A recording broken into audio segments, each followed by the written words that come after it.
Olá, turma! Hoje nós vamos iniciar mais uma aula da disciplina de enfermagem em doenças transmissíveis. Meu nome é Tatiane e mais uma vez eu vou acompanhar vocês nessa disciplina. Na nossa terceira aula, nós vamos conversar sobre os seres suscetíveis e imunes, definir o conceito de cada um deles. Nós vamos falar também sobre a imunidade e portador. Quem é imune à doença e quem é o portador do vírus? Nós vamos definir e caracterizar cada um desses conceitos. Aqui no nosso primeiro slide, a gente traz o confronto entre a suscetibilidade e a resistência. Afinal, eles são termos opostos, né? O que caracteriza uma pessoa suscetível? Suscetível, deixa eu pegar meu marca-texto para eu grifar o texto junto com vocês. Suscetível é qualquer pessoa ou animal que não possui suficiente resistência contra um determinado agente patógeno que o proteja contra a doença caso chegue a ter contato com esse agente. Então, termo importante para a gente grifar aqui na definição do suscetível é que ele é qualquer pessoa ou animal que não possui resistência contra um agente patógeno.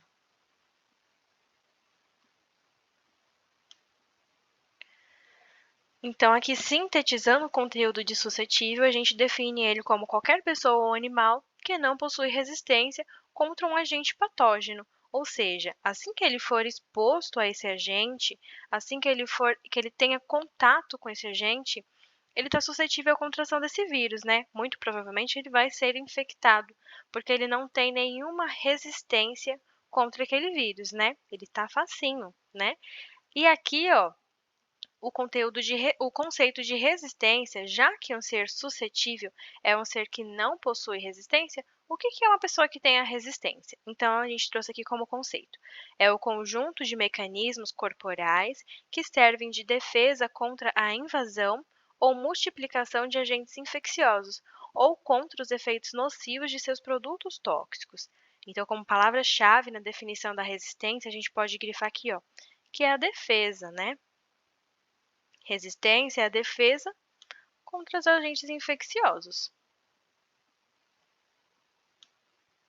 ou seus produtos, né, também. Então, se a pessoa que tem resistência tem defesa contra o agente infeccioso, significa que se ela for exposta a uma situação que tenha contato com o agente infeccioso, não significa que essa pessoa não vá se contaminar. Mas a contaminação ocorre de uma forma dificultosa, né? Porque ela tem resistência, é como se ela tivesse barreiras, né? Que impedem que aquele vírus se aproxime de uma maneira muito fácil, diferente da pessoa suscetível. A pessoa suscetível não tem resistência, então aqui o vírus chega fácil. Na pessoa que tem resistência, é mais dificultoso para que o vírus consiga chegar a essa pessoa, ao organismo dessa pessoa, e fazer com que ele seja infectado pelo vírus. Então, sintetizando aqui esse conteúdo, a gente pode deduzir que uma pessoa suscetível, né, para ela ser suscetível, depende de alguns fatores, né? Então, depende de fatores genéticos. Às vezes ela tem uma predisposição genética a ser suscetível àquela doença. Às vezes ela não tem a resistência à doença. Então, os fatores de resistência também são critérios, né, para que esse ser seja suscetível e também as condições de imunidade da pessoa. Se ela não está com uma imunidade em dia, não está com uma imunidade alta, ela se torna vulnerável, ela se torna suscetível, né? Já a pessoa que tem resistência, a gente pode entender que ela tem uma melhor resistência, que ela tem menor incidência de fatores genéticos que predisponham à existência daquela doença e por isso lhe fornece uma condição de resistência àquele patógeno, àquele agente nocivo. Falando em imunidade, a gente traz aqui no slide seguinte o conceito de imunidade. O que é imunidade? Imunidade é o estado de resistência, geralmente associado à presença de anticorpos e citocinas que possuem ação específica sobre o microorganismo responsável por uma doença infecciosa específica ou sobre suas toxinas. A gente pode grifar aqui, nesse sentido, que imunidade é a presença de anticorpos. E o que são os anticorpos? São as nossas células de defesa, né? Quando a gente tem a exposição a um vírus, o nosso corpo produz anticorpos. e ele é um dos fatores que nos fornece imunidade. Não só ele, nós temos a presença de protetores específicos também, uma imunidade celular, devido a uma infecção que aconteceu, ou uma imunização também que aconteceu.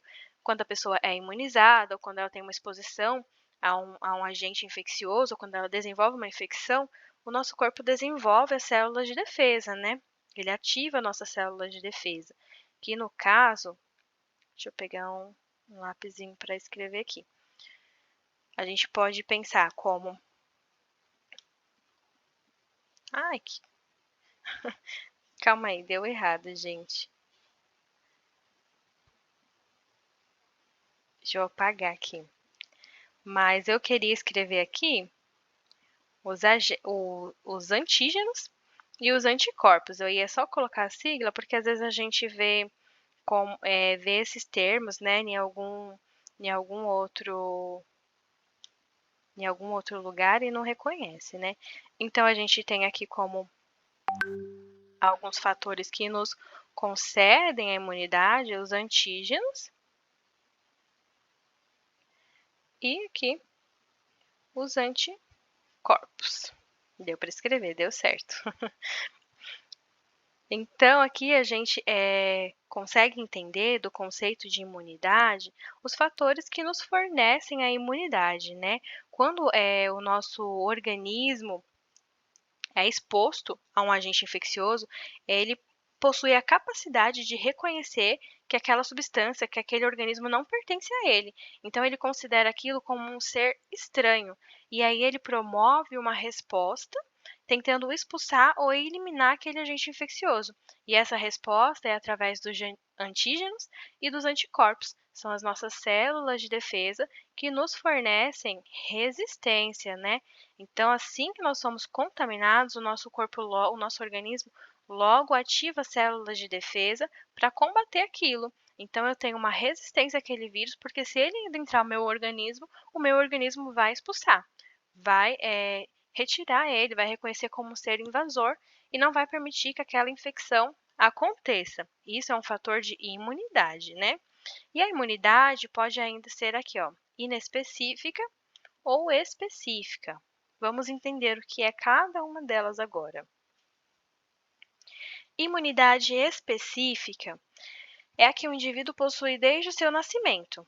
Nela temos barreiras naturais agindo, como pele, mucosas, e também agentes internos, como leucócitos e células fagocíticas. Nesse tipo de imunidade, temos uma resposta inespecífica. Aqui é importante a gente grifar da imunidade inespecífica, que é a que o indivíduo possui desde o seu nascimento. Então, ela não precisa se desenvolver. O indivíduo já nasce com ela, né? Ela é inespecífica porque a gente tem aqui como exemplos dessa imunidade inespecífica a nossa pele, as nossas barreiras fisiológicas, um processo de inflamação. Então, independente do que ocorra, independente do agente que esteja me causando uma infecção, o meu organismo vai se defender daquela forma. Então, não é uma forma específica de se defender, né? Ele vai se defender sempre daquela forma, independente do patógeno que está me atingindo.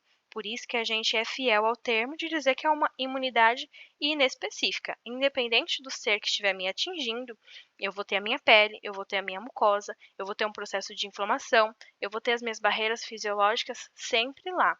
E elas sempre vão estar combatendo esse vírus no que cabe a elas, né? Nem sempre é o suficiente, mas elas produzem uma resposta inespecífica, é uma imunidade inespecífica. A outra modalidade é a imunidade específica. E a imunidade específica se subdivide em dois tipos, a ativa e a passiva, né? Quando a gente tem uma imunidade ativa, significa que o nosso corpo trabalhou para desenvolver essa imunidade. E ela pode ser natural, através da exposição à doença, ela pode ser artificial, através do processo de vacinação. Ou ainda passiva, que é quando eu recebo aquela imunidade sem que meu corpo tenha que trabalhar para desenvolver ela. Eu vou receber essa imunização pronta. No caso aqui, ó, da imunidade transplacentária. Então, eu recebi da minha mãe os anticorpos. Eu recebi da minha mãe a proteção para aquelas doenças. e através dos soros, né, que são os anticorpos injetados no nosso organismo para combater uma infecção específica.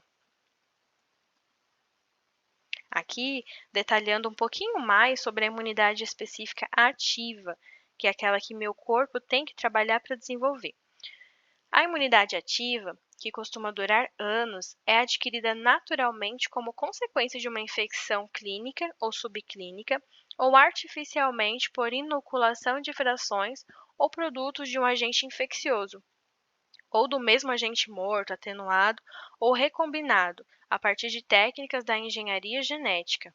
Uma das vantagens aqui da imunidade ativa é que ela costuma durar anos, né? É uma imunidade um pouquinho prolongada. Ela é adquirida naturalmente como consequência de uma infecção. Então, aqui é as formas que eu adquiro essa imunidade através de uma infecção ou através da inoculação de um agente infeccioso, podendo ele ser morto, atenuado ou recombinado. O que é essa exposição adquirida, né, como consequência de uma infecção?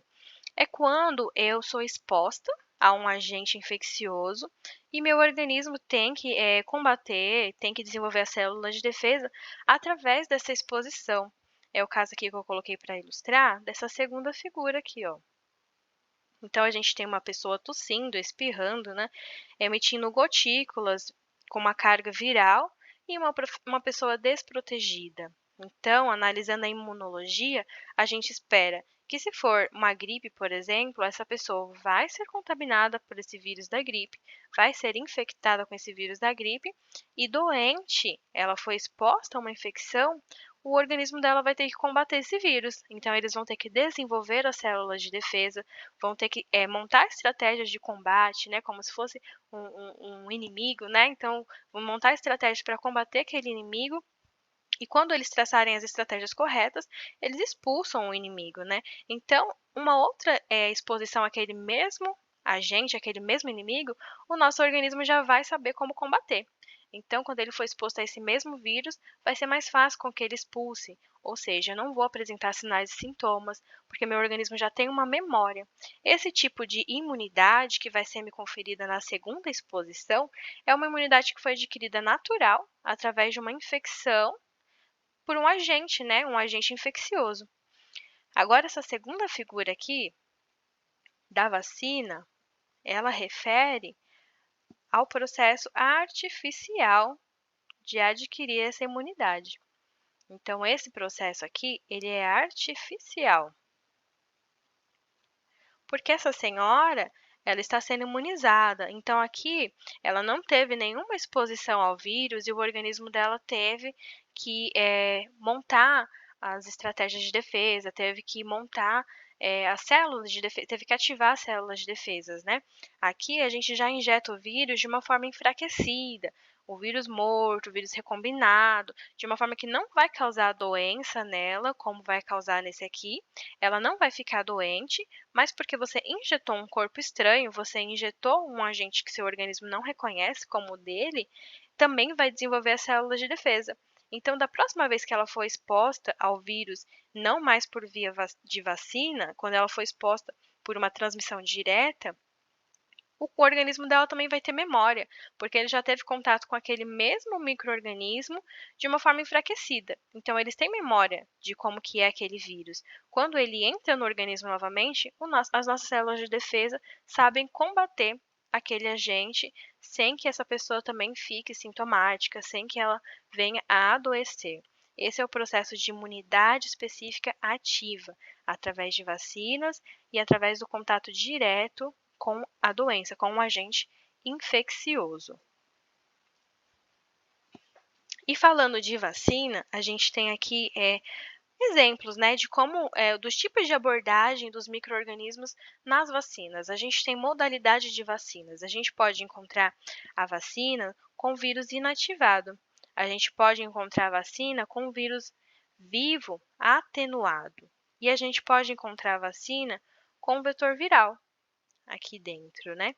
Ainda tem muitas outras características, que conferem, as características da vacina, né. Tem muitos outros fatores que definem a forma com que aquela vacina vai ser produzida, de que maneira que vai ser, mas, são assuntos para uma aula de imunologia, que não caberia aqui na nossa aula, porque senão a gente se estenderia muito, né. Mas o que que a gente precisa saber disso daqui?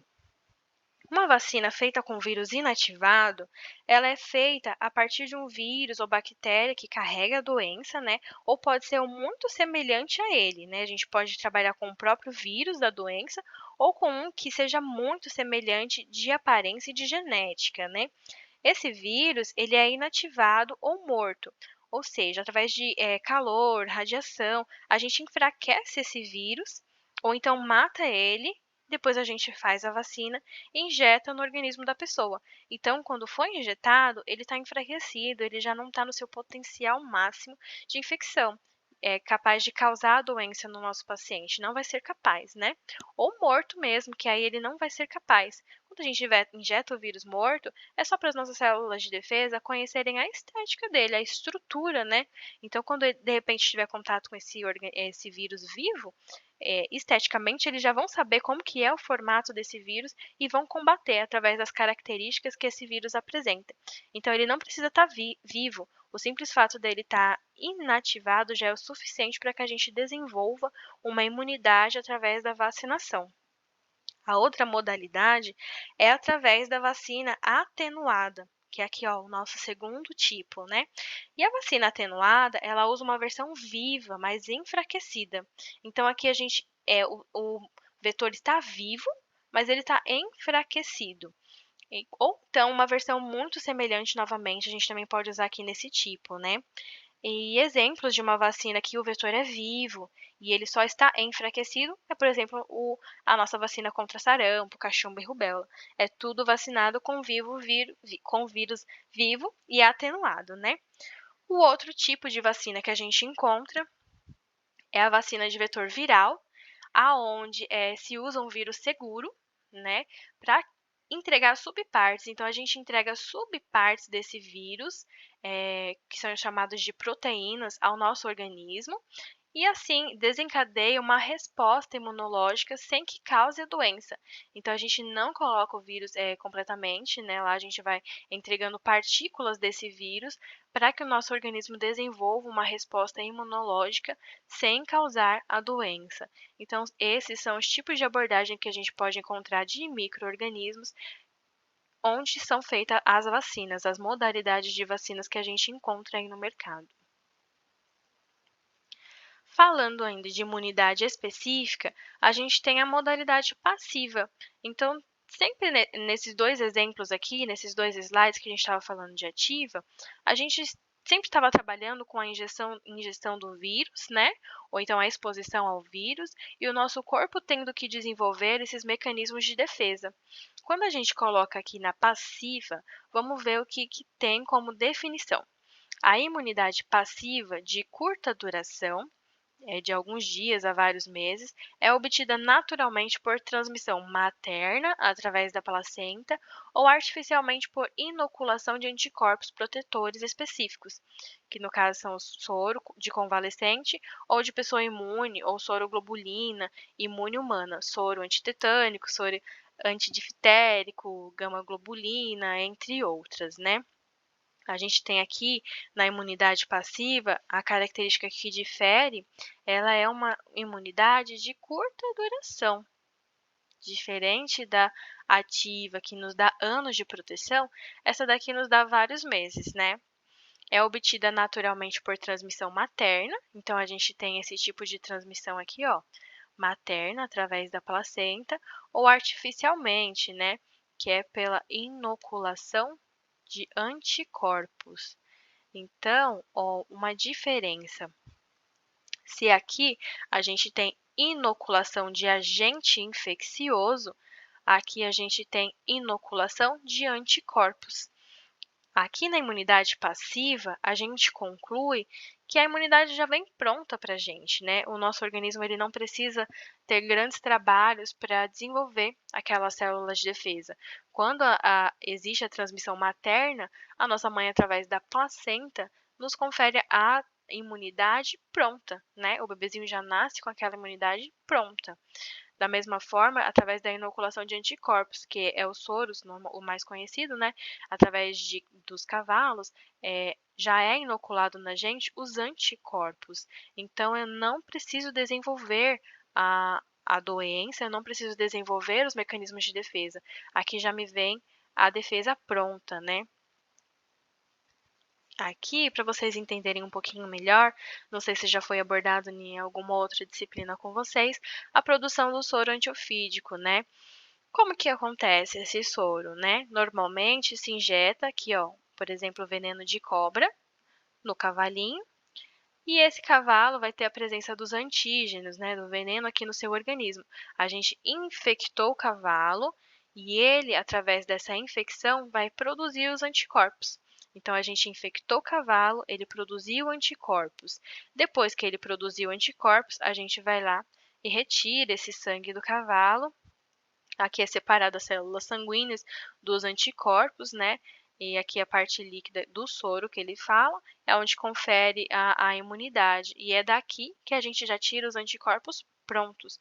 Então, quem teve todo esse trabalhão de produzir o anticorpo foi o organismo aqui do cavalinho, né? A gente vai lá e pega o anticorpo pronto. É como se a gente não precisasse treinar os nossos soldadinhos. A gente já pega um exército pronto, preparado para enfrentar uma guerra. Então, quando ele foi injetado no organismo humano, ele já vai saber se defender contra aquele veneno, porque ele já desenvolveu essa defesa no organismo do cavalo. A resposta imunológica já vai pronta. E aqui a gente tem a diferença do portador. A gente falou do ser imune, né, de como que confere imunidade ao ser humano, e a gente vai falar agora um pouquinho do portador da doença, né? O que é portador? Portador é um indivíduo ou animal infectado que abriga um agente infeccioso específico de uma doença sem apresentar sintomas ou sinais clínicos desta, e constitui uma fonte potencial de infecção para o ser humano. Então, portador aqui é um indivíduo infectado. Vamos grifar aqui. Ele pode ser um ser humano, um animal, né? É um indivíduo infectado que abriga o agente infeccioso e ele vira uma fonte potencial de infecção. Ele está ali com o vírus dentro dele e ele vai ser a fonte de disseminação desse vírus. Tanto o homem quanto o animal podem ser a fonte de disseminação desse vírus. E a gente tem aqui categorias, né?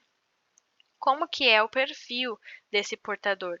Ele pode ser um portador assintomático, ele pode ser um portador que está em período de incubação, ele pode ser um portador convalescente, ele pode ser um portador transitório ou temporal, e ele pode ser um portador crônico. O portador assintomático, hoje em dia a gente está conhecendo bastante essa palavra por conta da Covid, mas o portador assintomático é aquele que porta o vírus, ele teve contato com o vírus, ele porta o vírus, mas ele não apresenta sintomas. Então é muito difícil que ele saiba que ele está infectado, porque ele não manifesta sintomas, né, que despertem isso. Ele tem o vírus, mas ele não desenvolve. A gente costuma dizer que ele é um portador sadio, né? Porque ele está com o vírus, mas ele não desenvolveu a doença. Aqui, o portador em incubação, o portador em incubação é o que fica desde o contágio, ocorreu o contágio, até o período em que ele vai começar a transmitir, ele está ali, ó, incubando o vírus, como se fosse uma incubadora mesmo que a gente imagina de um bebezinho, né? Ou dentro da mãe também, ela está incubando aquele feto. Então, é desde o período que ele houve a exposição, houve a infecção, até o momento que ele vira o agente infeccioso, ele está no período de incubação. Ele é um portador em incubação. O portador convalescente é aquele que porta o vírus, né? Mas ele começa a transmitir depois da sua recuperação. Então, ele teve a doença quando ele está no final, né? Ele começa a transmitir a doença, é um portador convalescente. E o portador transitório temporal é aquele que tem uma exposição curta, né? Ela é de curta duração, então por pouco tempo ele vai ser o transmissor daquele vírus por um determinado tempo ele vai ser o transmissor.